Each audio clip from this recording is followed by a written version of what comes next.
لك المغرب يعلن رسميا ترشح بلاده لتنظيم كأس العالم 2030 مع اسبانيا والبرتغال. الاعلان هذا كان له صدى عالمي، كل الجرايد بطبيعة الحال في العالم الكل تحكي عن المغرب.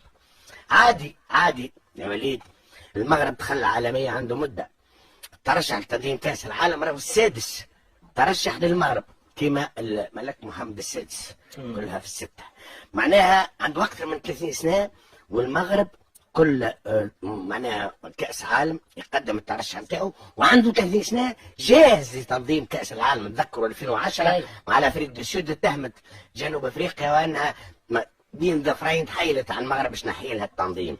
اليوم كيف ولات كأس العالم ب 48 بلاد وهبط القانون الجديد، هاو مش ثلاثة مقابل، مش زوز مقابلات، ثلاثة برك. حالفت المغرب مع جيرانه اسبانيا والبرتغال وما ادراك. الحقيقة كيف ريت المغرب الشقيق شهادة صحيح باش ينظم كأس العالم، حليت عليه الكتاب شوية نشوف المغرب، وكتاب كبير ياسر. وقفت عند عام 2022 بالطبيعة الناس كل تعرف قطر 2022 المغرب العالمية، المغرب الرابع لأول مرة في التاريخ فريق عربي معناها افريقي يرسل للعالمية. جيت نشوف كأس افريقيا للنوادي، نقل المغرب هزتهم الكل. المغرب في الرجال بالطبيعة تعرفوا الوداد وفي ونهضة بركان كأس الكاف، والاخرى رابطة الأبطال. في النساء الفار هزت كأس افريقيا لأول مرة في التاريخ، بلاد تهز كأس افريقيا الملمة، واللي فما رجال ونساء بلاد واحدة. نحكي عن النساء نتاع المغرب واحنا نحكيو على تونس مرة ونصف إلى آخره. المغرب في النساء تسمع يا وليد أمان يا وليد وأيمن، والصيف بطل العالم للأمم. المغرب مترشح لكأس العالم 2023 تاع النساء. المغرب مترشح لكأس العالم اللي أقل من 17 سنة للنساء، معناها المغرب عنده أجيال وأجيال. حاسلوا المغرب لما واللي فما رجال ونساء. يقولوا عنده رئيس جامعة سي فوزي لقجع يتحرك ياسر وهو اللي عامل هذا الكل. نقول لهم لا، مش صحيح، هذه دولة تتحرك. وقت اللي ترى هذا الكل هذه دولة تتحرك، دولة راهنت على الرياضة والكرة بالأساس. هذه سياسة الدولة، صح عليهم وصح النوم يا تونس. حسيلوا خلاصة القول، وهذا اللي يهمنا، هم عندهم الدار البيضاء واحنا ما بقى لنا كنهزوا العالم الابيض.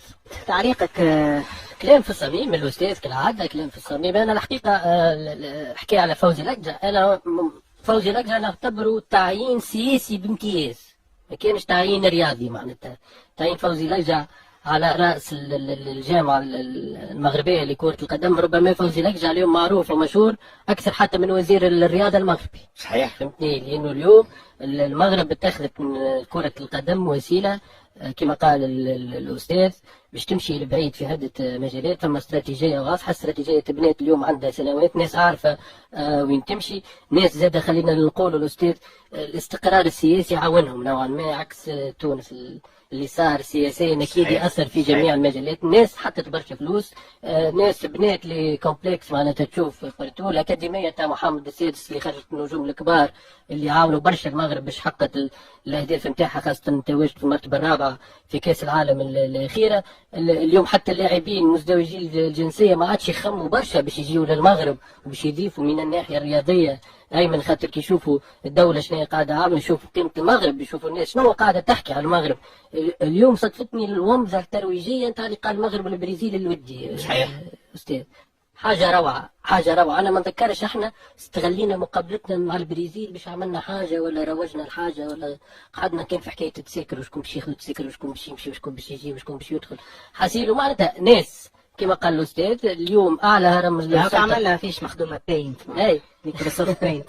اعلى هرم السلطه قاعد يصرف على الرياضه، قاعد ينفستي في الرياضه. ناس تعرف ان تمشي، ناس تعرف قيمه الرياضه اليوم ودورها حتى من الناحيه السياسيه، من الناحيه السياحيه، من الناحيه الثقافيه. هنيئا لهم. واحنا على غالب لازمنا نخدموا برشا، لازمنا نتعبوا برشا، لازمنا نبدلوا برشا حاجات كان نحبوا نوصلوا على الاقل شويه ويوصلوا. متر من غير الدفع السياسي والدوله، الفيدراسيون تاع المغرب ولا فوزي لقجع ولا غير فوزي لقجع ما كانش ينجم يعمل حتى شيء.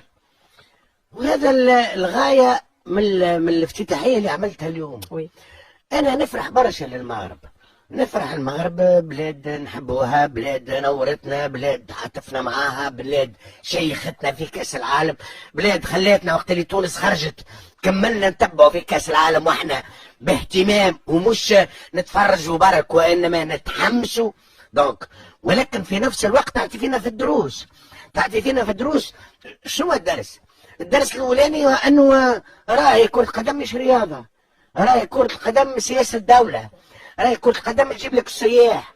راهو تتذكروا في الأرجنتين كي مشيت تونس عام 72 الأرجنتين وأنا عشتها، راهو قل له تونيزيا ما يعرفوش تونس، فوالا ما يعرفوش تونس، عرفوها بفضل كرة قدم محمد الجمودي ربي يشفيه وربي يطول في عمره، هو اللي عرف بتونس. معناها سامحني تستثمر، هات فاش تستثمر. مع الاسف اليوم اولا جابر مش قاعدين نستثمروا فيها، بس جابر ملولي ما استثمرناش فيه جملة. ملولي بعد عفسنا عليه، بعد عفسنا عليه. حفناوي ماناش نستثمر يا ولدي مش سامحني سامحوني، انت شعتيته الحفناوي ولا شعتيته اسامه مش يوصل للعالميه، انت ما عطيتوه شيء. راهو هذا من البرا مشاو خدموا لبرا وترنوا لبرا وقراوا لبرا وعملوا فورماسيون مع مدربين البرا تيزيكم يا ولدي. عليه معناها حطمتوا المواهب اللي موجوده.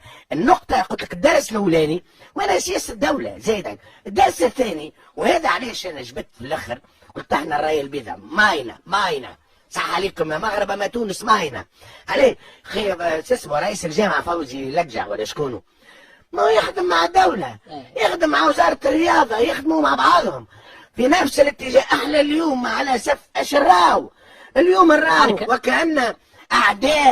وكأن اعداء ضد بعضنا. يا ولدي شنو هي الحكايه الكل؟ معناها سامحني علاش ما نحطوش اليد في اليد ومش لغه خشبيه؟ راهو يا ولدي شنو هي كوره؟ راهي كوره تنجم توصلك، معناها تنجم تعطيك اللي انت ما تحلمش بيه. يا ولدي جابر العالم الكل يحكي عليها على خاطرها تونسيه. يونس شاتيناها احنا في تونس ما عطيناها حتى شيء. ما عطيناها شيء كي وصلت وحدها، حتى باش نستثمروا في الايماج نتاعها للترويج لتونس، باش نعديو رسائل، باش نعطيو قيم، ما عملنا حتى شيء.